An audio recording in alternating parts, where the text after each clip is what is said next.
It was a bright Saturday afternoon in Springfield, a quiet suburban town where life usually moved at a slow, predictable pace.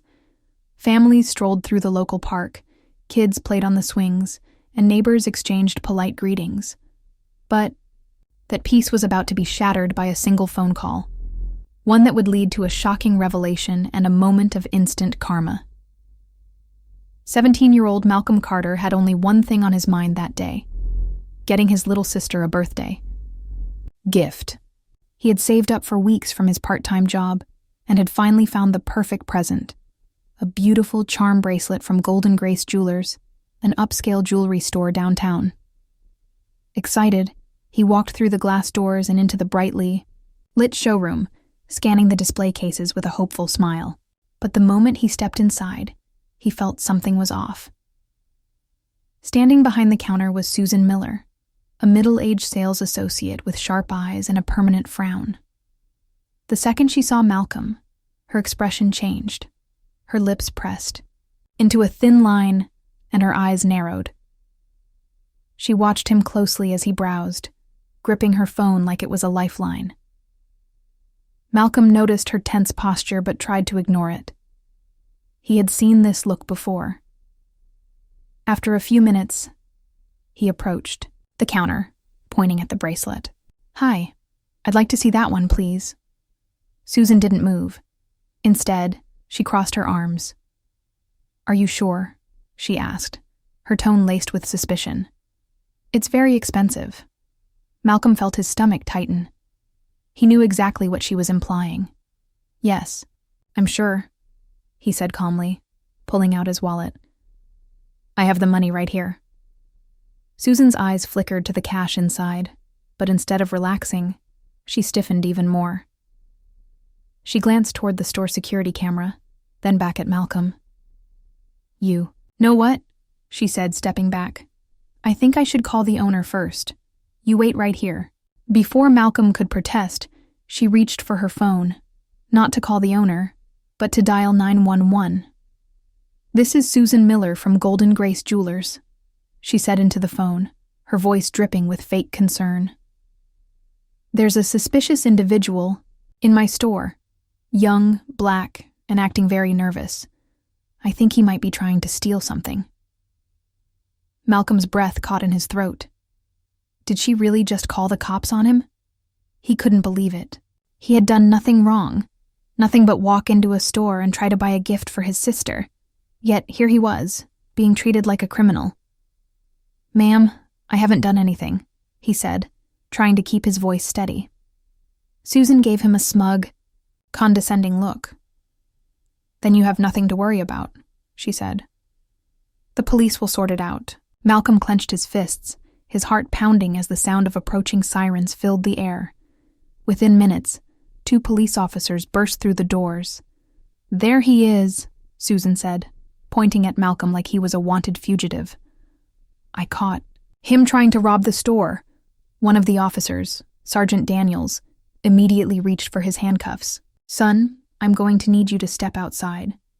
But before he could finish his sentence, Malcolm took a deep breath and uttered 5 words that changed everything. "Call my mom. Right now." Susan rolled her eyes. "Oh, sure. I'm sure she'll be so helpful," she said sarcastically. "Who is she? A public defender?" Malcolm didn't respond. He simply pulled out his phone and made the call himself. "Mom, I need you at Golden Grace. Now." 5 minutes passed, then 10.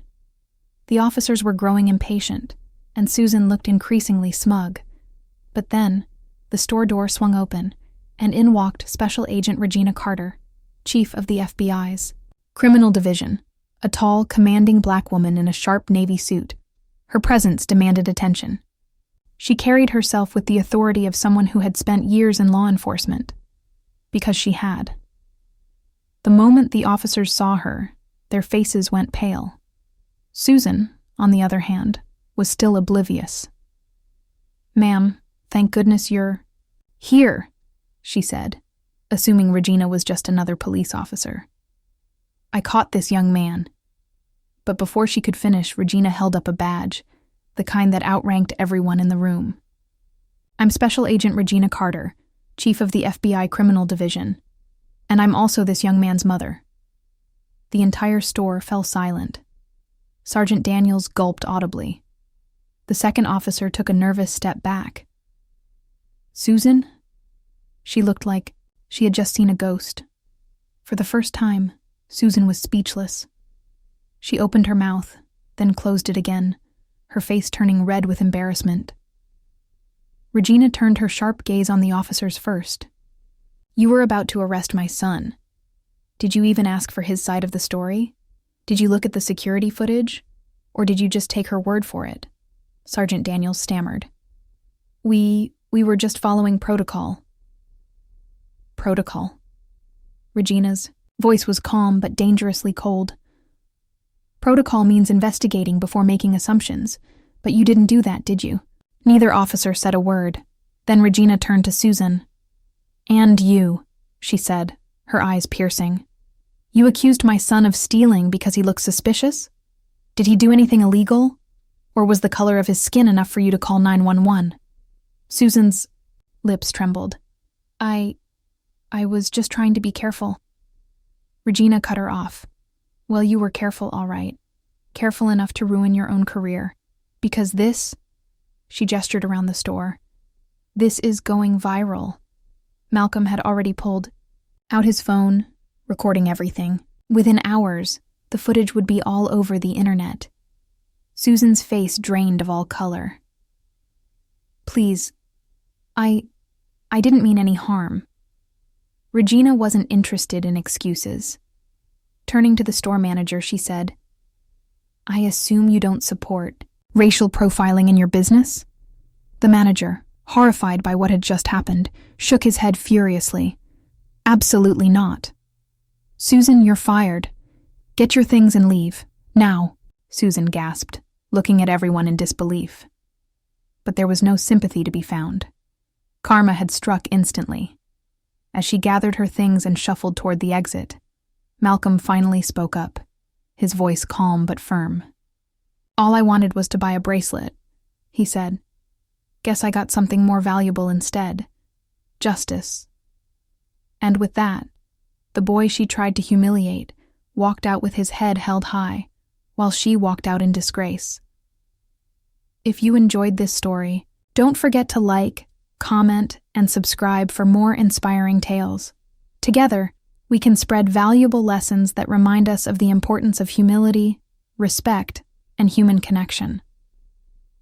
Thanks for watching. Have a nice day.